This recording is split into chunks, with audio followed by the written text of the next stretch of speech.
আসসালামু আলাইকুম গাইস, কেমন আছেন সবাই? দেখেন মহান আল্লাহ তাআলার কি সৃষ্টি, যে একটা মাঝখানে নামাজ পড়তেছিল, সেই সময় তার পোষা বিড়ালটা তার সাইডে কি সুন্দরভাবে বসেছিল, এবং সে যখন সিজদায় যায় এবং রুকুতে যায় তখনও তার সামনে যে বসে থাকে এবং পিছনে যে বসে থাকে। দেখুন মহান আল্লাহ তাআলার কি সৃষ্টি। সবাই একটু লাইক করবেন, কমেন্ট করবেন, সাবস্ক্রাইব করবেন এবং সবাই একটু পাশে থাকবেন।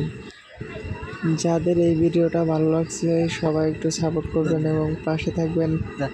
আশা করি সবার এই ভিডিওটা ভালো লাগবে। দেখুন এবং মনোযোগ দিয়ে এই ভিডিওটা দেখুন এবং আপনারাও কিছু শিখুন, যে একটা পোষা বিড়াল কীভাবে তার মহাজনের কাছে এইভাবে ভালোবেসে বসে থাকতে পারে।